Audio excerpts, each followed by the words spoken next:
The NFL coaching cycle for this upcoming season is over, but that doesn't mean we can't get into which coaches are on the hot seat heading into the year. We talk about which coaches could be on the way out and which coaches need a great season to save their job. All that and more coming up on this edition of Locked On NFL. The new Locked On NFL. The madman Tyler Rowland is your double shot of NFL espresso with the Locked On local experts on every major story.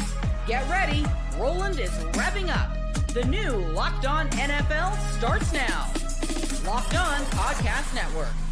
Your team every day.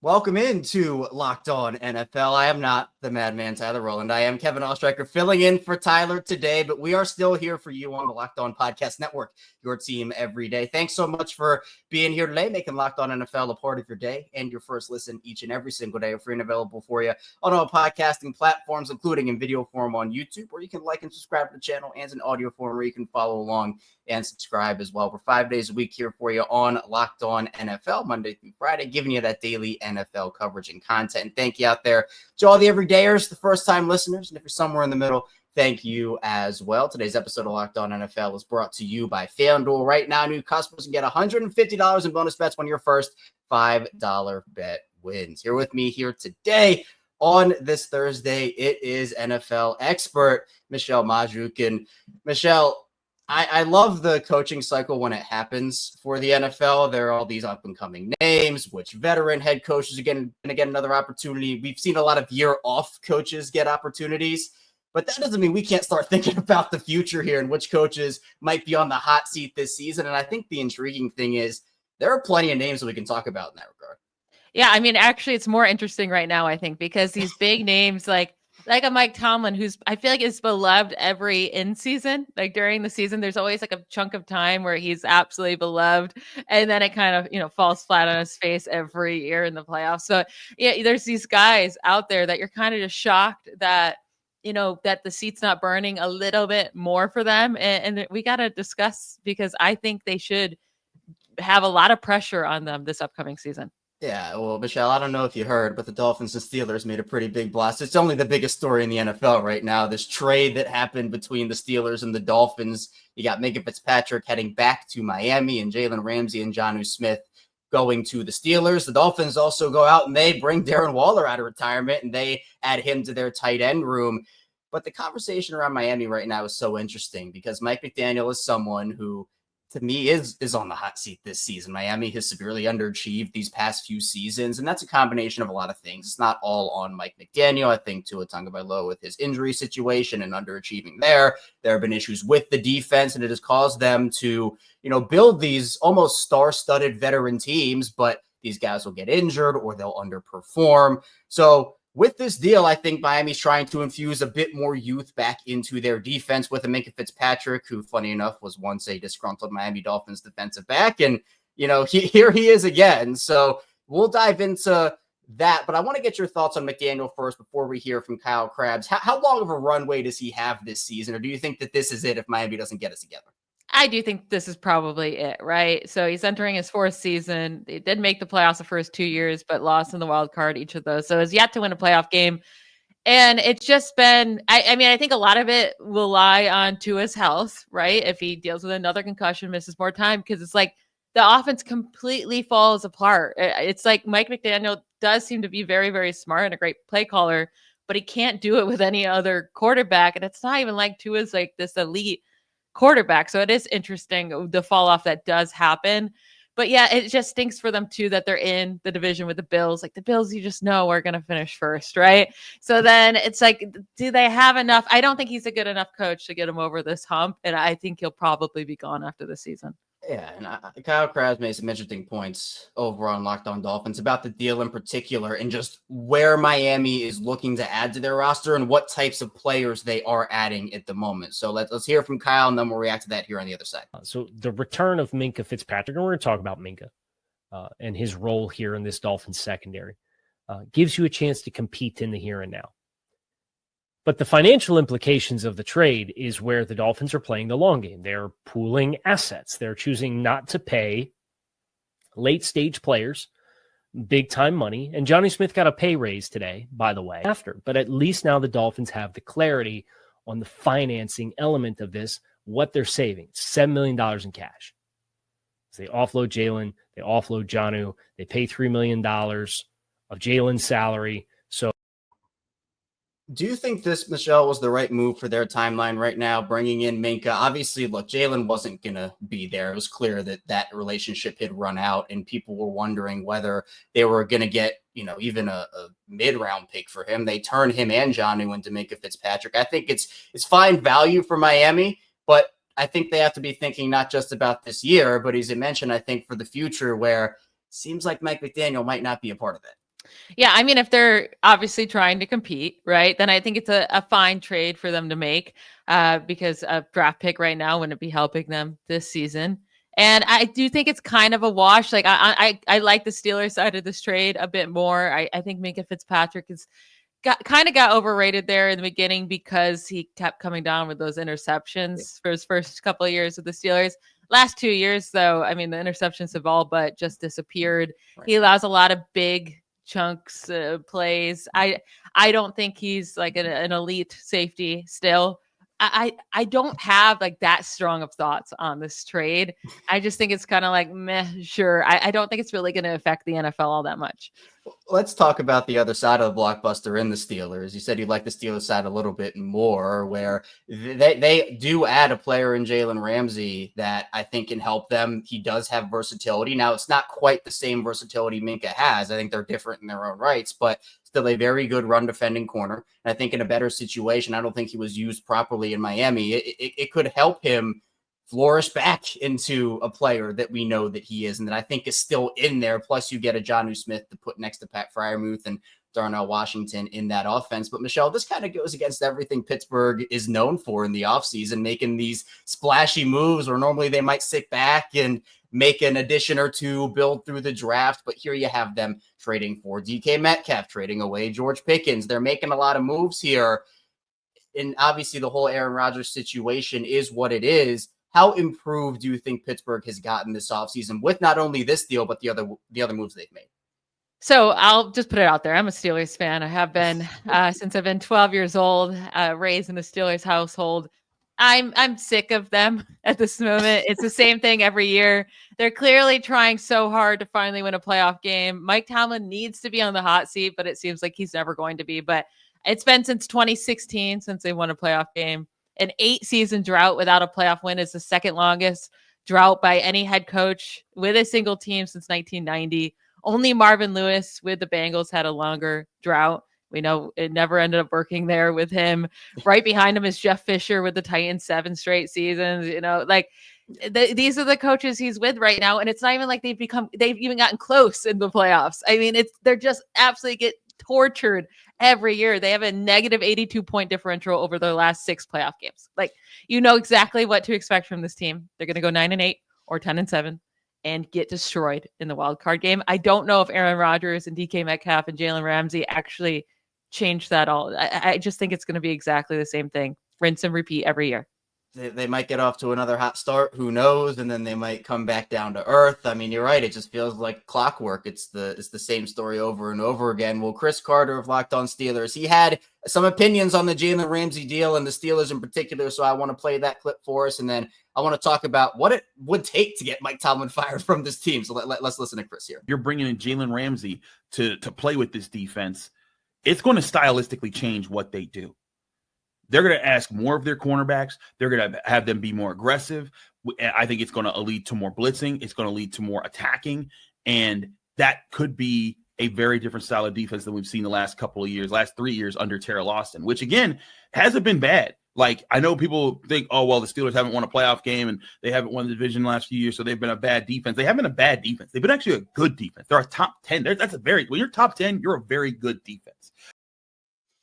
I think the thing with the Steelers, Michelle, and obviously I know you know this, is the fact with the hot starts, it just feels like the crash feels so large for them towards the end of the season where, and especially I know, covering the Ravens and watching those last 2 Ravens and Steelers games, the team that we saw the Ravens play in Acrisure was a much different team than came to M&T Bank Stadium those last 2 times. It just feels like they run out of gas. And so, look, regular season success is valuable, but it's ultimately not what you play for. And when you have this many years, this much in front of you of, hey, this might just be who this team is. I mean, I talk about it with John Harbaugh, but it's to a much lesser extent than it is with Mike Tomlin, because at least Baltimore's had some playoff wins in there. For the Steelers, it's a whole different conversation. So what would it take, Michelle, to have the Steelers finally say, you know what, we want to take the next step, and Mike, you're not going to be in those plans? What it'll take is Mike Tomlin quitting. Like, I just don't think they're going to fire him. I just don't think it's ever going to happen. He's been really bad at hiring coaches as well. I mean, how many offensive coordinators has it gone through? He holds on to them way too long too. Like I say, how many has he gone through, but he also holds on to them way too long. Bad hires on offense and defense in particular. There's times I'm like, well, Mike Tomlin is amazing. He's making something out of nothing. But really, at the end of the day, this team's going nowhere as long as he's there. Who is on the hotter seat, in your opinion? Is it Mike McDaniel or Mike Tomlin? It's Mike McDaniel. Yeah, I think so. I don't know if there's a path there. You mentioned it too with the Bills being, we'll talk about the Bills a little later in the show, but I could see a world, worst case scenario, they finish last in this division. And then there's no way. He might be fired midseason if they get off to a slow start. I think it could get that bad there. Yeah. Yeah. If they miss the playoffs again, I think Mike McDaniels is out for sure. Yeah, there were conversations even this offseason about whether he would be gone, and that did not come to fruition. So we'll see. But there were also some conversations about other coaches who ended up retaining their jobs. They could have been fired in the offseason. The teams decided to roll with them for at least one more year. So we'll talk about some other coaches that are on the hot seat heading into 2025. All that and more coming up on Locked On NFL. First, the show is brought to you by FanDuel. Summer sports are in full swing, and whether you're all about baseball under the lights, golf on the green, or high-stakes soccer action, FanDuel is the best way to make every game even more exciting. You're already following the action. Why not make it a little more thrilling? With FanDuel, you can get in on the game while your friends are getting sunburned at the beach. I've been using FanDuel to track my favorite matchups, and the app keeps it fresh with new daily promotions and fun ways to bet. And over on FanDuel with the NFL season almost being back in action, I'm looking at teams to make the playoffs in 2025, 2026. FanDuel has that. And right now, for the Ravens, they are second. They have the second best odds, minus 480. The Bills are minus 750. So people are really high on the trio, AFC trio of Buffalo, Baltimore, and Kansas City. Kansas City is minus 420. So if you're new to FanDuel, new customers can bet just $5 and get $150 in bonus bets if your first bet wins. Open the FanDuel app today or visit FanDuel.com to get started. Again, open the FanDuel app today or visit FanDuel.com to get started. Back here on Locked On NFL. Michelle, I think there's an interesting conversation to be had with a couple of these NFC teams, two of which are in different parts of their organizational timelines right now. The Tampa Bay Buccaneers are one of them. They're a team that in that NFC South, and that's a whole different conversation of how that division looks right now. But Tampa Bay to me is the favorite there. I don't know. People like Michael Penix Jr. They like the potential of the Falcons. I think Tampa is still the team to beat with Baker Mayfield having the tenure he's had there, Mike Evans, Chris Godwin, etc. But Todd Bowles, I'm not sure he's the right man for this job. And you have James Jericho over on Locked On Bucks. He wants people to keep doubting this Buccaneers team because he says it fuels these guys. So I want to play that clip, and then I want to ask you about Todd Bowles and where you are on him. Tell Mike Evans that there are a dozen receivers better than him. Tell Baker Mayfield that he's not as good as Justin freaking Herbert. Tell Godwin, tell Vita, tell Levante that there are all these players in the league better than them. Fuel that fire because they love when stuff like this comes out. They love when they're counted out and disrespected in this fashion. They're just going to prove you wrong like they have everyone else over the course of the last 2 years. One of the things that I can't stand when it comes to an NFL perspective is complacency. And to me, I think that when you see organizational growth and that equates to a playoff win here or there, you go from a wild card win to a divisional round win to AFC champion. That is growth to me. But when you get complacent, we just talked about that in the first part of the show with the Steelers, it gets old and you wonder, well, when does the team take the next step? Do you think Todd Bowles is the coach to lead Tampa past teams like the Eagles or the Lions or the Commanders in that NFC? Or do you think that some of those time management issues, and they can be pretty egregious at times with Todd Bowles, do think that he's just not the right guy, and Tampa's delaying the inevitable for another year. Yeah, he's a very uninspiring coach to me. When I watch him on the sidelines, he looks to just have the same exact face the entire time. But at the same time, in his 3 years as the head coach of the Buccaneers, they've won the division in all of them and made it to the playoffs. And unfortunately, they came across the Commanders, who were just sneaky good. They made it all the way to the NFC Championship this last year. They did beat the Eagles the year prior and then lost to the sneaky good Lions 2 years ago. So some tough competition here. I do love Baker Mayfield. The issue with Todd Bowles is he's supposed to be that defensive-minded coach, and that's really where they're lacking. And maybe it's because he doesn't have enough weapons, and we'll see if he can fix that. But right now, his side of the ball is struggling, but he is making good offensive coaching hires. I mean, Dave Canales and Liam Cohen, and now we'll see if they hit on it again with another new OC. But you have to give him credit for that. Yeah, Todd Bowles' coaching tree is alive and well. It's doing well for him, and I don't think his seat is particularly like sizzling hot. Like I think he's one of the coaches that like you could make an argument for sure, but he's not this guy that I think, oh, he has this really short runway, and if Tampa starts slow, he's out of there in week 4. I don't think that's the case, especially because I think their path to the division is pretty easy.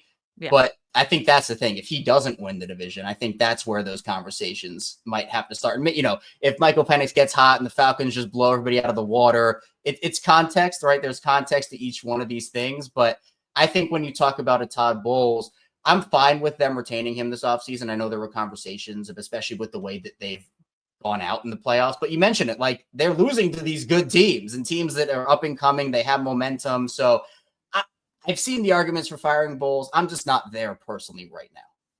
Yeah, I don't think he's too hot. Like you said, if they fall apart this year and they can't win this division, then maybe it starts to get hot for 2026, but I don't think he's there right now.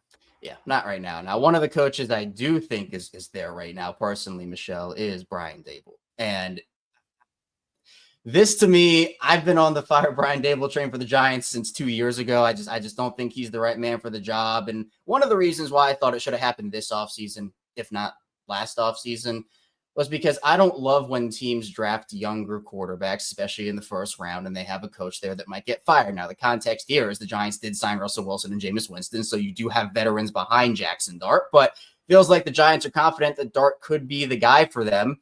But we've seen this over and over again, especially with young quarterbacks. I mean, Josh Rosen is a prime example of this when the Cardinals take him in the first round and then, you know, Cliff Kingsbury comes in. Oh, he's our guy. Well, you saw that he was not, in fact, their guy, and he gets moved out. So I think it'll take a lot for Daboll here. I mean, he's had moments with the Giants. You know, it hasn't been a terrible hire for them, but I just think that the Giants need a fresh voice in there. There have been rumors of drama happening and all this. And look, he's a fiery guy. He's competitive. I like that about him. But I just don't think he's the guy for the Giants right now. I think, look, one more year is fine. But if it's the same old, another top 5, top 7 pick season, I mean, I feel like they have to move on at some point here. Yeah, there's some guys that just get, you know, built up and they get these jobs, right, because of the quarterback they played with. And it does feel like maybe Brian Daboll is really still living off that Josh Allen hype and what he was able to do with him. And then, you know, you got your Brian Callahan in the Titans, the disastrous of a first year. I thought he should have been fired, but, you know, he had the Joe Burrow to help him along and help his career. Like it does matter so much in that scenario of, you know, building that respect of just if you got to play with the right quarterback. And now with the Giants, he doesn't have a quarterback whatsoever. I mean, he's been playing with absolute terrible quarterbacks when your best one is Daniel Jones by far. And then you're dealing with all of his injuries and it's just been a disaster. And I don't think this year's going to be any better with Russell Wilson or Jameis Winston or Jackson Dart in his rookie season. So I think he's definitely, his seat is on fire. And if he can't pull some magic out of a hat here, then he's probably gone after this year. It's what you talked about with Bowles, where, you know, oh, Brian Daboll's supposed to be the quarterback guy, so he should have been able to, Daniel Jones should have been like the next great. And look, Daniel Jones, there are other conversations we can have about who he is as an NFL player and some things that Brian Daboll probably couldn't fix. But still, I mean, I think you just expected more there. And I think for me, there was I remember like the Wink Martindale thing. There was drama there, and he had a weird exit from the Giants. Just there's been a lot of weird stuff going on with the Giants. And look, he would have been put in a better situation if they decided to keep Saquon Barkley or, like it's not just Brian Daboll's fault. I don't like pinning the blame on one person, but at the end of the day, I just think that with what he had been given and then, other opportunities to maybe make something out of nothing, he just hasn't shown enough to me. So it'd take a lot. It'd have to be a surprise, sneaky wild card type year for them, I think, to keep him in that job in New York. But Patricia Traina, if there's a good place to start, she said offensive line, and this could be a better year for the Giants offensive line. And for Brian Daboll, you want to protect the quarterbacks. That is a good place to start. So I want to play this clip from Patricia Traina, then we'll talk about more Giants after that. Now, why is there reason to believe that the Giants pass pro might be a little bit better, in addition to the fact that it looks like they might have the same starting 5 guys in there? Well, very simply, Russell Wilson and Jameis Winston don't hang on to the ball. They get rid of the ball quickly.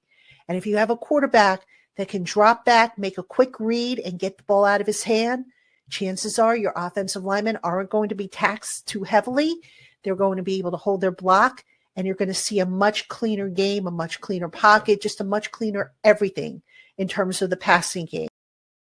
Yeah, if you want to start having a good year, I think it all starts up front for an offense. And I think the Giants, they made some interesting moves this offseason. I liked Javon Holland going there. I was, again, speaking of the Dolphins, I was, wondering why they let him go. I personally like Javon Holland, and I think he can provide versatility to that defense. But what even is the ceiling for this team in your eyes, Michelle? I mean, is there any shot that they can pull something out of a hat here, like you said, or is this just going to be like, hey, we all know what's coming here in 2025?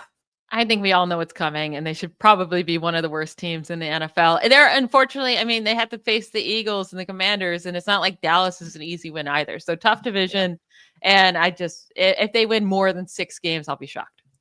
I'm not expecting much. And it's a tough thing to kind of talk about with teams like this, but I think that they could have reset their clock here with the coach. I just think they're delaying the inevitable for a year, like we kind of talked about with some of these other coaches. And I think we've seen a lot of teams fall into that cycle. The Bears last year, I thought Matt Eberflus should have been gone the offseason prior. They keep him around, and maybe they were just waiting for Ben Johnson, and it worked if that was their plan. But I mean, it just delays the inevitable and puts you in kind of a weird spot. So coming up in the final part of the show, we'll talk about 2 other teams that are trying to contend that might actually fire their coaches after this year if things go wrong, plus a couple of other wild card coaches that could be on the hot seat. All that and more coming up on Locked On NFL.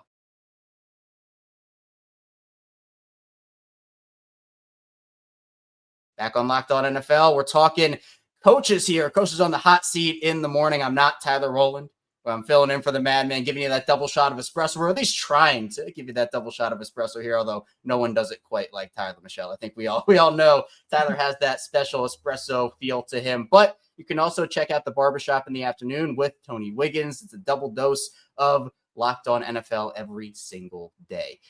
Now, I want to dive into a couple of honorable mentions in this head coach hot seat carousel we're going on right now.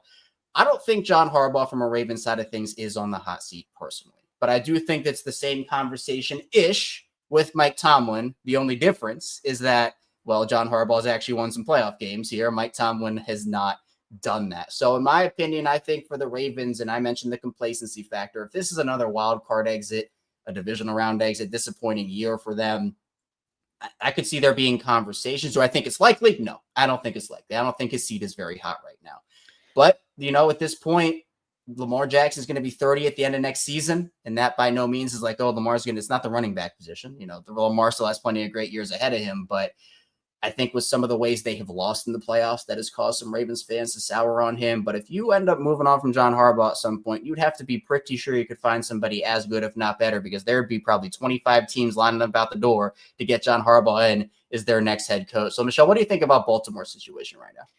Yeah, I don't think he's on the hot seat. I don't think he should be. I don't think it's the same type of situation as a Mike Tomlin. Like, at least he is. We've seen a little bit of success in the playoffs. At least they win their wild card games, right? Once it hits the divisional round and later, that's really when it falls apart. Harbaugh is 1-4 with Lamar Jackson as the starter in the divisional round or later. And we know like Lamar Jackson's numbers are pretty bad once you hit that stage of the playoffs. Can you put that on Harbaugh? I don't know. it's so hard to know what is the issue with this team. I mean, you're the Ravens guy, so what do you think it is? It feels like they overthink themselves. I mean, I can give you a prime example in 2023 with the AFC Championship game. That game was 7-0 Chiefs, and then 7-7 Ravens, and then 14-7 Chiefs. And the Ravens, who were, by the way, like a historic running team that season, I think psyched themselves out and said, oh man, this is about to be like a 35-32 shootout. Like, we have to keep up with the Chiefs. And then they run the ball 6 times with their running backs and fall apart that way. So you're right. Like, look, Lamar Jackson has not been up to stuff in the playoffs for the most part, right? He's had good games, but he also has been the reason that they've lost at times and the reason they've been behind at times. I'm not one to put it all on Lamar Jackson, but understand that he is a part of the problem. I also think John Harbaugh's a part of the problem. Mark Andrews last year was a big part of the problem. It's just a joint thing. And you hear all the Ravens players talking about it, and you're like, yeah, all these guys are tired of falling short and finishing where they are, but they're this great regular season team. But that's the book on them right now. It's okay. The regular season, you're penciling them in for 12-5, 13-4, divisional AFC North champs, or, right at the wild card spot. And then once the postseason comes, you get them out of their groove and they're easy to beat, or at least they're a lot easier to beat than that. So, part of it does fall on the head coach, but I don't think that people who blame it all on John Harbaugh are correct. I think you have to, again, split it up into, hey, contextualize some of these losses and where it happens. But it would take a lot. Like, it'd have to be extremely disappointing for them this year to have those conversations about John Harbaugh. But Michelle, there are other coaches in that realm as well. Is there anybody else? We're going to talk about the Bengals and the Bills coming up, but is there anybody else that you feel like is a maybe surprise hot seat candidate here in the NFL? I think you got to throw in Kyle Shanahan just because of how terrible the year was last year, 6-11. But I mean, now that he's been the head coach since 2017, it's either they make the NFC Championship or they have a terrible losing season. I mean, he has 4 losing seasons, a 6-10, 4-12, 6-10, 6-11. And then the other 4 seasons he's coached the 49ers, they've made the NFC Championship at least. So it's kind of crazy, the differences. There's no middle ground here. But if he goes 2 straight seasons where it's just a disaster, I do think they have to start considering maybe it's time to move on from him. Yeah, and we know context with San Francisco. Their injury situations have been tough at times. And I think it's good to context that and put that in context, but at some point every team also does deal with injuries, and is that just they have to change their personnel? And I know Deebo Samuel's no longer there, and he was somebody who was in and out of the lineup at times, but do they have enough there? We know Christian McCaffrey is a great player when he's on the field, but that's the thing, when he is on the field, you can't really rely on him for availability. So they're a really talented roster, and I think, Michelle, that's kind of where you see that parity with them, where it's either they're one of the best teams in the league, or you have a top 10, top 12 pick. So I think that's really interesting. But a team that I think this is the most fascinating case study in the league for me. It's the Cincinnati Bengals. I have no idea what's going on over there. I'm someone who's not a huge Zack Taylor believer, and I personally believe he should have been fired after the year they had last season. I know that they pulled it together later in the year, mainly on the back of Joe Burrow in that offense, but it is inexcusable how slow they start every year. I mean, they lost to the Patriots in week 1 last season. I think Zack Taylor's like 1-9 over his time in Cincinnati in the first 2 weeks of the season. There are other conversations to be had about how they're handling Trey Hendrickson and Shamar Stewart. And, that's not on Zack Taylor, but the performance this team has had, I just don't think has been up to par with some of the players on their roster.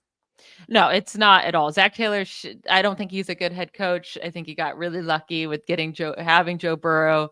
And I get it. They've been to a Super Bowl. They're right there. They were close to winning, but I don't think Zack Taylor is a good enough head coach to be, there's just no reason for them not to make the playoffs last year. Joe Burrow had a monster season. I think they were the first team ever to have at least 40 passing touchdowns in a season and not make the playoffs. Like, Zack Taylor has to go. It has to happen. I mean, I'm of the mindset of even saying, like, if they start 0-2 again, if it happens again, I mean, you have to move on, and it sends a message to your players. And I just don't think there's enough holding him there to say, man, that'd be a big loss for them if they were to move on. So I don't think it's a loss for them. I think it would honestly help them out. And the defense is just, it's bad. It's really, really, really bad. And their offensive line, they haven't been able to get together. And there's only so much Zack Taylor can do and work with. But at the same time, he has had these, when you have Joe Burrow, Jamar Chase, and T. Higgins, you just got to figure it out. Like, you just have to figure it out. It doesn't feel like he's maximized on those guys and their potential of not only who they are, but even taking another step for those three guys. So James and Jake over at Locked On Bengals, they talked about this Bengals team a little bit. So I want to play that clip of where they are right now. And then Michelle and I will talk about it. But when you look at the Bengals schedule this year, there are a number of teams that have a pretty good argument for being some of the better defenses in the NFL. For sure. And it's going to be one of those things. The theme week in and week out, we're going to be like, oh man, they got this pass rusher, or they got this guy that you're going to have to worry about, and you're going to have to think about it. And a lot of these defenses are going to have that. So there are a lot of teams, I think, that will go over, but there aren't many where you look at it and you say, oh, well, their defense stinks. In the first 2 weeks of the season, Michelle, the Bengals have the Browns and the Jaguars. If they start 0-2 against the Browns and the Jaguars, I mean, that is reason enough, as I said, to move off of Zack Taylor. But then after that, you have teams like the Vikings, the Broncos, Lions, Packers, Steelers. I mean, you go down the list here, like James and Jake talked about, there are a lot of good teams and a lot of good defenses they're going to have to face. You have Baltimore and Pittsburgh in that division also that have great defenses of their own. Joe Burrow and Jamar Chase and T. Higgins, they can carry on the back of that offense. But if those good defenses in the division have a good game against that offense, I just don't have any confidence the Bengals defense can keep them in games. Yeah, I mean, they're definitely, it's just a hard division or a hard conference in general, just having to face such good teams across the board. That's why when we're saying the Ravens have a bad record in the playoffs, it's like, well, or the Bills, they have to always face Patrick Mahomes, or, it's just like such a stacked conference in general where they're all facing each other and hurting each other. So I don't want to say that the Bengals are in that bad of a position with Zack Taylor. I do think they make the playoffs this year and they're fine. It's just, I think they would have such a higher ceiling if they brought in an actual good head coach. Yeah, I just don't think they're maximizing. They're not maximizing the window that they have here. Not that it's shut or anything, because you do re-sign both Chase and Higgins, and that gives you a timeline. But, I mean, with the defense and with a better coach, I think that you're right. You could talk about them in that conversation with Kansas City, Buffalo, Baltimore more consistently. And I think people want to put them in that conversation. I think everybody kind of assumes like, oh, Cincinnati is like that fourth team in the AFC. There are a couple other teams you put in that conversation, but I feel like there's so much potential that they are wasting there. But you mentioned the Bills. That's another interesting case study here. Josh Allen is the guy, right? He is one of the best quarterbacks in the league. There's no question about it. League MVP last season. But again, they have not been able, much like the Ravens and most of these other teams, to get over that Patrick Mahomes and the Chiefs hump. And so I'm curious to hear your thoughts on the Bills. Joe Marino talks a little bit about the Bills and their running back situation, because we know James Cook right now is looking for a new deal, and he is a big part of their success. So I want to play that clip, and then I want to talk about the Bills with you coming up. The bottom line is if James Cook doesn't get the money prior to the season, boy, you should see a highly motivated version of him this year to prove to not just the Bills, but the entire league that he's worthy of top 5 money at the position. Which I think also means you get a highly motivated Ray Davis, who is the second-year player that was a 4th-round pick in 2024 that had a good rookie season, that would be the guy that is in line for a jump in workload should the Bills not retain James Cook after the season. Michelle, the Bills brought in a bunch of free agents this offseason. They added Josh Palmer to the wide receiver room, and they, had a lot of guys come in defensively. A couple of those guys will be suspended, but they'll get those guys back before the end of the year. Let's put Sean McDermott on the seat. Let's do it. Is it hot or is it cold? Where are you right now with Sean McDermott? It definitely should be hot because, again, he's the defensive-minded coach, right? And it's his defense that's failing in the playoffs. It's not Josh Allen whatsoever. I mean, Josh Allen has the highest offensive yards per game, best pass touchdown interception ratio among any quarterback in the Super Bowl era that has played at least 10 playoff starts. So it's not Josh Allen. He's amazing. But what is happening in his 6 playoff losses, Josh Allen's 6 playoff losses, the opponent has scored 31 points per game on average. The quarterbacks have 16 total touchdowns to 1 giveaway. The quarterbacks have combined for 119 passer rating in these opposing quarterbacks against Josh Allen. It's like he can't do it all. He can't play defense too. And that Sean McDermott's defense is failing miserably. I think the reason they're losing these playoff games is because of Sean McDermott and Sean McDermott only. Not only, but mostly. But I think that the Bills too is so interesting because they have had talent. I think the safety spot's been a weakness for them over the last year or so. You know, it's not the Micah Hyde and Jordan Poyer led safety duo that you saw for a handful of years there. I mean, they've tried. I mean, Joey Bosa is another one of those case studies that, like, you know, he's great when he's on the field, but he can't really stay on the field. So they're hoping for a healthy year from him. Obviously, you have other guys as well that make impacts. I think a lot of their cornerbacks are severely underrated and like top 15, top 10 underrated at times too.